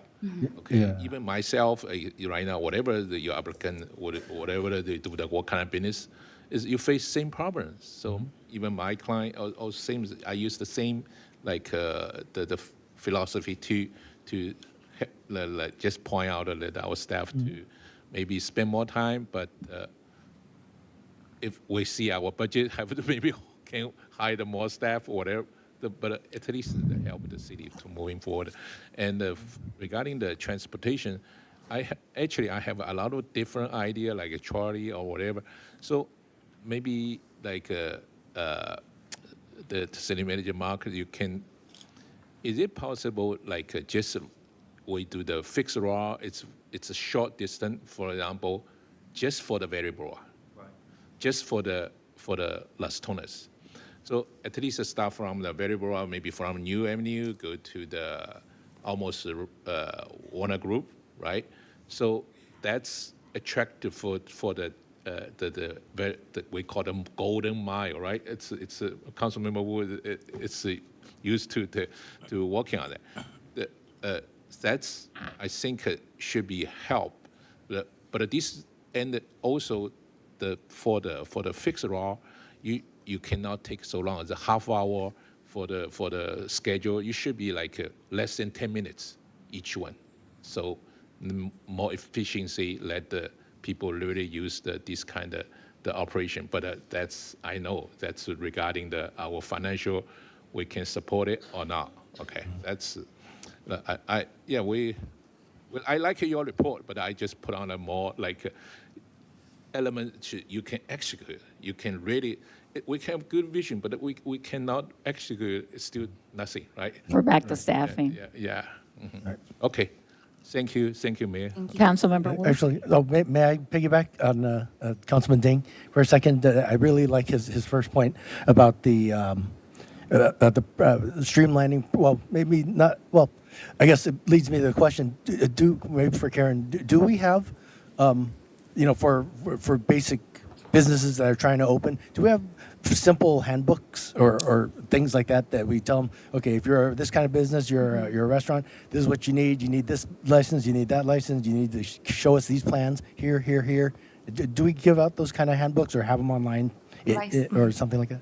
Vice Mayor, I believe we do not have the physical copy. We do have some information online, but if that's something that we need to revamp, we can definitely do so. Okay, because that's what I got from Councilman Ding's comment, that would really be nice if of course we can't encompass every single situation, but just the basic businesses that we have most common in our city, that maybe staff can put together a certain handbook that says, okay, if you're this kind of business, this is what you're going to need. Your plans, if you need construction, or you're going to need this kind of permit, you're going to need that kind of permit, and bring them here. This is step 1, step 2, step 3, and then just so they can have like a handy checklisty thing.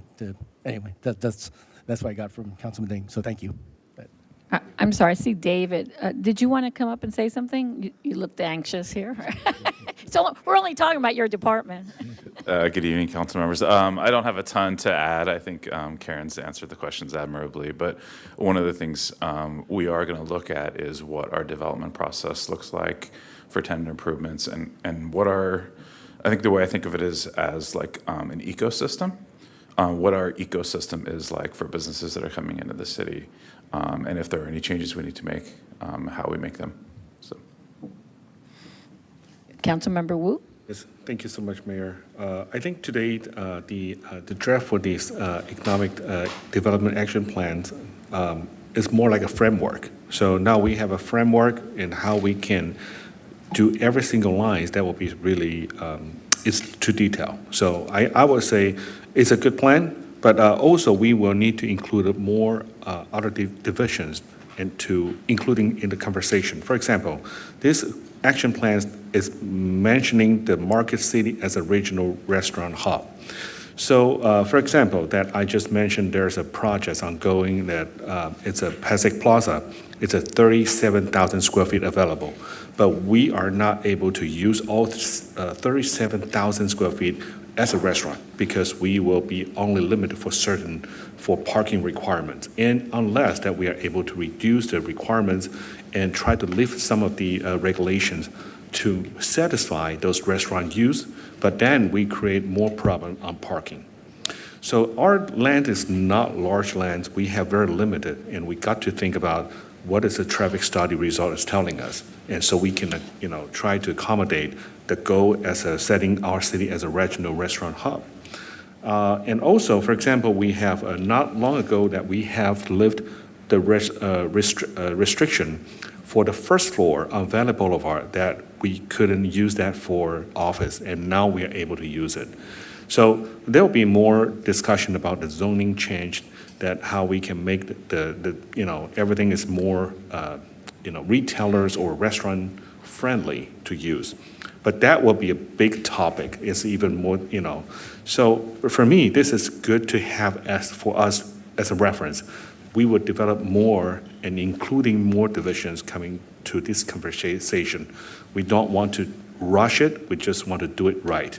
So rather to, to just approve something right away, and it will be really greatly appreciated that we can have more dialogues and more conversation and think about the supporting measures for each of the plans. So we won't having this developed, but we're losing some of the control on traffic, on parking, and some of the code enforcement things. So that's conclude my comment. Thank you.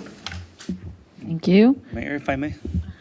Guerrero Avila? Just want to chime in on your idea of the wonderful idea of low-hanging fruit. If we could identify these low-hanging fruit, prioritize what we can do, what's the duration of these deliverables, and then start hitting those immediately, I think would be the best approach in my eyes, so that we can have actual deliverables and then presentations when we do have achievements and milestones, and updates where we're at. Question for Mark. Mark, I know we have the master plan, and correct me if I'm wrong, that's not going to get completed until after like 2-3 years later. This is going to take about 3 years to deliver per se. How does that work in tangent? Thank you, Mayor and members of the council. And answer your question, Councilman Herrera Avila. So we do have the general plan. It is very old and needs to be updated. So as you remember, being on the committee, we are looking at consultants to update that. That is, as you said, probably a 3-year project by the time we start and finish. So this will be dovetailed with that. So as you mentioned, some of this can be implemented quickly, but kind of getting to Councilmember Wu's comments as well, some of those items will be looked at as part of the general plan. Are our parking regulations adequate? Do we need to look at some of those economic development initiatives as part of zoning? Are those hardscape issues with the city? Is traffic a problem? So these all kind of work together. So this will be looked at very heavily as part of that general plan process. And our director, David Sanchez, is working on bringing that general plan, a consultant and a proposal to the council so we can get that kicked off sometime next year. Yeah, that's, thank you for that. And then when we're talking about all these deliverables, we're talking about a lot of mini projects. I see it as a lot of mini projects that, we can go in super detail. Like, for example, when we're talking about tourism, travel and tourism, then there might be an approach of connecting with the airlines or connecting with hotels that housing the tourists and creating a manual or a poster or something that we will post at these or collaborate with these hotels. So I think there's a lot of work to be done, and we're here to support. Thank you. Yeah, we're here, all right. You know what, I think maybe we kind of got off track. I'll take responsibility for that. But if you can move it to next steps, I'm not sure who's doing that. So a lot of what you just mentioned, well, all of us are mentioning, they need this to be approved. And if approved, then it starts going, the next steps would be prioritizing, developing a timeline. So this is really just step one. There's a lot more that has to be done. And so I think we need to kind of bring it back, and I saw Mark and Karen and David taking a lot of notes. I think we need to approve this tonight, then they can, we can continue on with the next steps about prioritizing. So if I can get a motion to. I'll move to approve. Okay. Okay. I second, but hopefully also add on the San Gabriel Boulevard corridor too. Yes, it's in there. Okay, we have a first and second. Let's vote. Motion passes by a vote of 5-0. Great, thank you. Good discussion, and I hope you're inspired. But anyway, thank you. And thank you to HDL. Deeply appreciate it. Okay, next item, please. City Manager's Report. Thank you, Madam Mayor, members of the council. I just want to give you a quick update. We had a very productive meeting last night with the Veterans Memorial Group, and we presented the two concepts that our architect team has come up with. And although there wasn't right-of-way consensus, they have ideas on what they like from both of the designs. I will say that the Veterans Group was very pleasantly surprised at the quality of the designs. And I think we captured what they were looking for, but even took it to a different level. So we will be incorporating their suggestions into those designs and bringing that back to council in February. We have a meeting set aside where we've kept the agenda light, and we'll be doing almost the entire meeting to focus on that Veterans Monument, because we know that council will have quite a bit of input and ultimately want to take a very measured approach to how we adopt this. So I want to say it was very well done by the consultant team, and the Veterans Group are very engaged, and as you've known them all to be, they are very passionate about this, but I think we're working towards fulfilling their dreams and the dreams of this council and doing a monument that pays tribute to those folks. So with that, I just want to wish everybody a Merry Christmas. This will be our last meeting. I know you're all probably going to add to that during your comments. I'm sorry I get to do that in front of all you, but Merry Christmas and Happy Holidays to everyone. Thank you, Mark. Vice Mayor? Okay, thank you, Madam Mayor. Guess I get to start. Just a few items since our last meeting. On the 4th, I attended my Chinese American Cultural Association Christmas party and meeting. It was very nice. And on the 6th, I attended Tongva Marketplace Boutique at their main center. It was really nice. There were a lot of artistic things. See, you guys know I have zero artistic talent, but there are a lot of artistic people out there, and craftsmen, artisans, and they had great stuff for sale. And I bought these cufflinks there, so I'm wearing them tonight. They're flintlock pistols, so it was very nice. On the 7th, there was an event hosted by Sam's Barbershop in Alhambra, but the owner. It was a holiday charity car show event, and the owner of Sam's Barbershop happens to be Paulie Sanchez. He is a San Gabriel resident. He lives right behind City Hall here, and I went to support him. So it was a real nice event, and the kids benefited, and people love their classic cars. And on the 9th, I attended an Arcadia chamber mixer at the Monrovia Courtyard. On the 10th, I attended San Gabriel Employees Appreciation Luncheon. I'm very proud to recognize the hard work of our staff. So thank you. Much appreciated all the time. And on the 13th, I attended a Downtown Arcadia Business District holiday fair. And on the 14th, I attended our state senator, Sasha Renee Perez. She held a holiday event and toy drive at the Pasadena City Hall. So that's my report, and I yield my time, Madam Mayor. Thank you. Councilmember Wu. You have the sorry, floor. and happy holidays. I'm still typing, so maybe. Oh, okay. Who would like to go next? Councilmember Herrera Avila. Thank you, Madam Mayor. Okay, so Madam Mayor, colleagues, staff, members of the public, in 2 days I'm going to be completing my first year in public service as a council member, and I want to just take a moment to thank you all. I want to begin by thanking our city manager, Mark, for his leadership and guidance this past year. You oversee the city's operations day to day. Of course, our city is running pretty smooth because of you, and as a first-year council member, I've truly appreciate your professionalism, experience, and steadiness, and of course, your patience. I'd also like to thank our department heads and the city staff for your work, the work that you do every day in supporting our leadership and being part of the leadership. Your dedication, collaboration, and commitment to public service are what keep our city running and what allows us to serve our residents effectively. To my fellow council members, thank you for collaboration, our thoughtful discussions that we've had, the values that we share to serve our communities.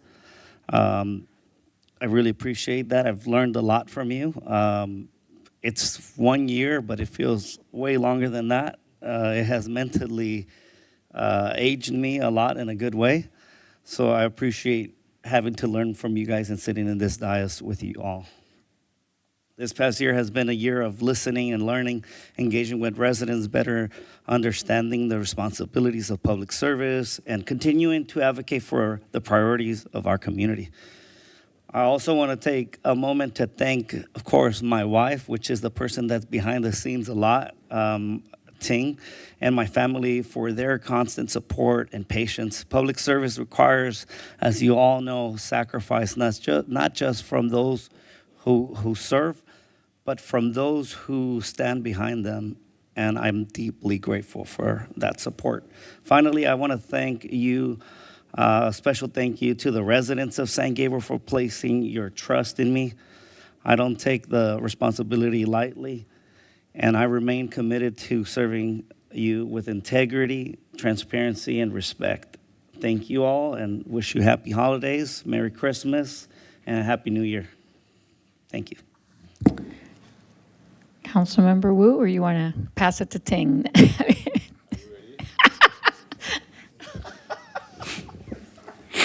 Thank you so much for at least not giving me to the last one. Well, yes, okay. Just one thing, and on December 6th, I attended the Indigenous Native Market hosted at the Gabriel Tonva Tribal Center at Sipangna. So the music, the cultural presentation, and artwork came together and celebrate the beauty of the history and the vibrant spirit of our community. This tribal center is a landmark that represents the origin of the greater Los Angeles region and reflects our respect to the land and its original stalwarts. So early this year, on Valentine's Day, that time I was a student mayor, but I had the privilege to sign the Sister City MOU with the Hualien County in Taiwan, the largest county in that was a home to 16 indigenous tribes.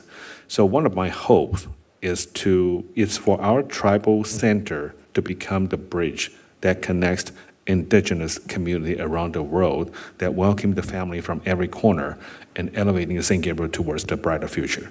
And thank you so much for the year. And it's such a great pleasure that working with my colleagues and also our city manager and staff and everyone here. And I wish you all a Merry Christmas and Happy Holidays. Thank you. Thank you. Councilmember Ding. I'm not the last one. I'm the last one. All right, yeah, it's Mayoral privilege. yeah. December 6th, I have the chance to go to the native market. I think Vice Mayor and the council member were already mentioning it's really good. It's I wish this kind of market can consistent to do it, to let especially for the San Gabriel city residents. Their history, their culture. Okay, yeah. So, what Vice Mayor you wanted to say? I'm getting feedback.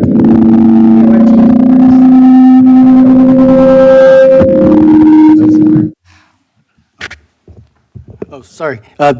Just to add to Councilman Ding, during the Tongva Marketplace, I did talk to some of their organizers and mentioned the possibility of possibly working with them to be part of our makers market when we get our farmers market in order, so that we might work with them, and that might be good. Yeah, I also mentioned to their organizer too. Yeah, so excellent. Yeah, thank you to support. And then I go to the Chinatown. They call the Bohan family. Their installation, the ceremony. It's a sad day. It's a busy day for me. And my alumni association have an afternoon seminar regarding the new tax law, insurance law, and the mortgage law, something like that. It's really help the community too. And evening I go to it's in our city, the San Gabriel Hilton. They have they are like right now promote AI for the film director or like the novel writer, something. Okay, it's interesting too. Okay, and then on the 10, I also have a lot of the one is first I go to our SG employee lunch. It's really enjoy all the employee to celebrate. And then I go to the ribbon cutting for actually almost my neighborhood. It's a realtor the ribbon cutting. And evening, I have a chance to go to the Assembly Microphone, the toy drive in our city, and Grapevine. And then go to the appreciation dinner from their church at Temple City. Okay, and then December 12th, I have actually evening have all 3 different kind of the event. It's mostly related to the insurance business. It's one of the celebration in our city, the Hilton. So really appreciate that support our city, and we have the tax dollar too. So we can say thanks all the staff, the good job for this year. Okay, and thanks our colleague together to we use our the vote to move our city to go to the right direction, and then happy holiday for everyone. Thank you. You. Okay. I'll try not to repeat some of the things, but the first thing is this past Saturday, I got to do double duty, I call it. So I am mayor, obviously, of San Gabriel, but I'm also a board member for the last 9 years for 211 LA, which is here in San Gabriel headquarters. And we had a 211 holiday basket giveaway where we supported 80 households, and those people were impacted by the wildfires earlier this year. They are still trying to rebuild, and so this event is a reminder that they still need support. It's been almost a year, and many of them still aren't back there. But I was proud to be there, not only as a board member, but also as mayor, because all the toys that were given to those 80 households came from our very own San Gabriel Fire Department. Chief Wallace was there, and a lot of the officers were there, and they got to, I had the opportunity to recognize them for their generosity, but also we all got to interact with the families, and they were so happy. They were given bags of toys, and then they got to go onto the fire truck, and so I just wanted to recognize Chief Wallace and his team for being there and just being supportive for these families who are still struggling. And it was just a really nice afternoon connecting with all of them. So Chief Wallace, thank you. And thank you for being there yourself. I just want to remind everyone that we got Santa coming to town. And so we got 4 days starting December 20th to the 23rd. And again, it's our fire department and our police, but our fire department who have to coordinate the schedule. And it is still so popular. And so thank you to our fire department for continuing on, and for our police to lend assistance. But, we'll be hearing a lot of loud noise, but it's always happy noise. I remember when I first moved in to San Gabriel and I heard that, I panicked. I thought, oh my God, what's going on? I didn't know about this tradition. It wasn't from my hometown of Alhambra. And I had the kids. They were all tiny at the time. We're like, oh my God, we're burning alive here or something. And then we went out and we saw Santa. And so anyway, I always tell people, don't worry when we have new neighbors. I also want to mention a little bit about the toy drive that Mike Fong had in our city. He rotates different cities, and so this year was our city, and again, lots of generosity there. He collected more than 400 toys for the community, and he works with different partners, and so it was just a really nice event to have. in our city. And the market, the one thing I was just going to mention about the market, because we keep talking about that, is that they actually had 30 vendors. It was packed. I mean, it was really, really great. And it ranged from art to music to clothing to jewelry. And they also had food. And so I didn't have a chance because the line was very long for the food. But it was exciting that that level of energy is taking place here in our city. I just wish them so much more success in the future. We're just getting started, but it was very, very exciting. And so with that, I just, too, wanted to wish everyone happy holidays, Merry Christmas, and, thank the staff for a great year, thank my colleagues for a great year. We've gotten a lot done, a lot more to be done, but we've gotten a lot done, and so it's an exciting time, and thank you, Mark, for your leadership, and 2026 should be very exciting. a lot ahead of us. And so with that, let's see, there's no closed session after this meeting. And so meeting is adjourned at 8:35. Thank you.